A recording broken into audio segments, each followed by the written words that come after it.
Niger to the Congo, all through the Kagera to Limpopo. Sonorous percussion of nature. Afroradio.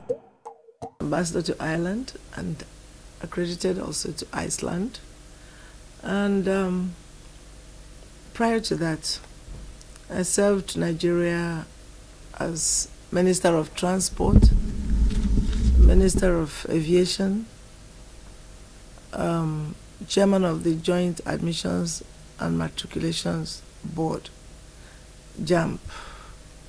And I've held a few other positions for the Nigerian government. Basically, I'm a politician. Wow. But I started my life's journey as a teacher. Then I went into broadcasting, then writing and publishing. I'm author of some books, you know. Wow, that's a great achievement. Accredited to Iceland. Do you mean Yes. you're ambassador also for Yes, Iceland? Iceland, yes. Well, that's some great responsibility for you. How do you manage between the two countries? Well, I actually, what we do with Iceland is mostly consular activities. I travel to Iceland twice in a year because it's not, we don't have an office there. So it's not easy to operate in Iceland. So we operate from here. We cover Iceland from here.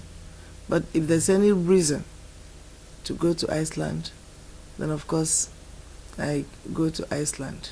It's a small country, well developed, and it's pretty easy to operate from here. You must be an achiever. Oh, thank you. Because looking at this embassy, we were here some 5 years ago, and it was cumbersome getting the visa, getting the passport, getting everything going in this embassy. But within few months of your assumption of office, there was a drastic positive change. And we came in the embassy and we could see like we are no more in Lagos. It's like we're in Europe. We do really appreciate that. How did you go about making the change within a few months?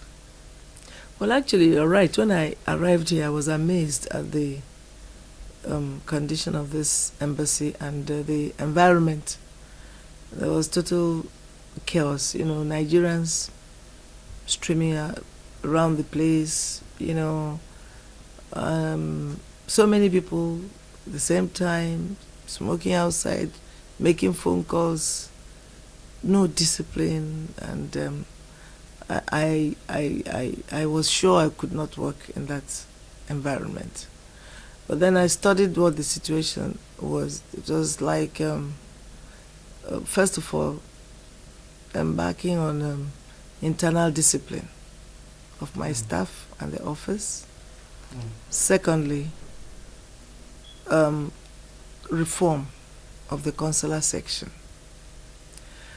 So, having reorganized my office for enhanced performance, I now focused on the consular section. First, I introduced the online booking. So you couldn't come here without booking. Right. Yes, you cannot. And you have to book online. Yeah, you must have your slip before you can be admitted into the chancery premises. And then you must be scheduled. You must be, they give you time and you are attended to at that time. So anybody who walks in without an appointment will not be attended to. Secondly, in the main office, we don't receive visitors except on appointment. And there must be a reason why the person is making the appointment. But we do socialize after work hours. So friends and relatives have enough time to see me and the staff here. I don't refuse to see any Nigerian who needs to be seen, but you must book an appointment to see me. Then for my staff, they are entitled to 1 hour's break from 12 to 2 o'clock. Wow. So if you have friends, you could go out for coffee or do something. But once you come in here, you're set to work. Business. So at first it wasn't easy. The reorientation wasn't easy. I know that some Nigerians were grumbling and so on, but it doesn't really matter when you introduce any reform that is for the better of the system. You know that invariably people will appreciate it when it works. Then, of course, the security, because without security, it would be difficult to implement the appointment scheme or regime. So I now have a security company, a reputable security company working for the mission. So there's entire reform and also reorientation of the mindset Nigerians of Nigerians respond easily to the man in the uniform. No. The uniform people here they don't scare them. They actually help them. But the truth is that they are the people that will cite the appointment papers and admit you into the consular section. And you can see I have two gates. One is strictly leading to the consular section, and the other gate is leading strictly to the chancery building, to the offices, So I think with that, we now established a system. And, because it was embarrassing when I first arrived, this whole street used to have about 5 other embassies, but you wouldn't know. The Indian embassies across the road from us. You wouldn't see any Indians. But I know as much as you have Nigerians in Ireland,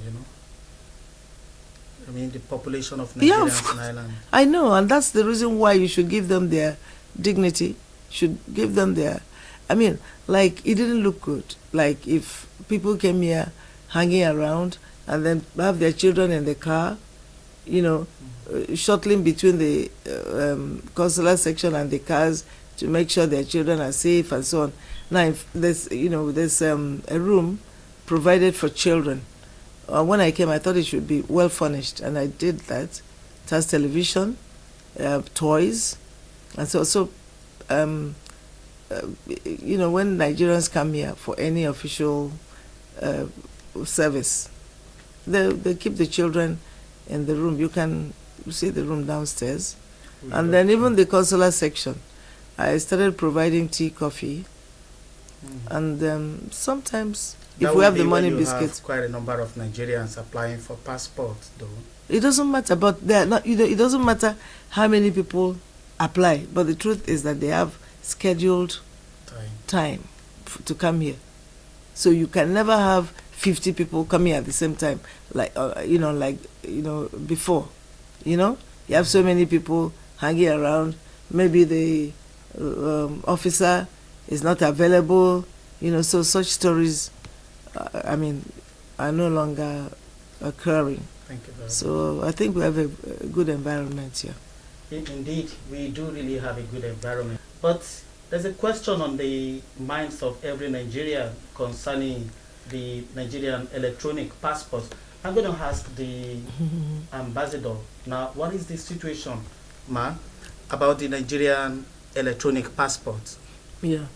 That's good. In fact, just before you stepped in, I was on the line with the Comptroller General of Immigrations, Mrs. Uzoma, and any moment from now, the officers of immigration will be arriving here. We've been pressurizing them. That's from Nigeria, ma'am? Yes, from Nigeria. We have the equipment already. The equipment has been sent to the mission, but the operators have to arrive here. We're trying to engage an IT specialist who will man that equipment. So that's what I've been doing since morning. We got the good news that the operators will be arriving, in the next few days. They're just waiting for their visa. And I've asked the head of Chancery to go and follow up and make sure that they get their visa immediately and proceed to Ireland. And what is the deadline for the old passport? Well, for now, it's end of December. December 31st. Yes, so. Nigerians in Canada and in every other countries of the world already have the electronic passport, and considering the fact that we have only just about 2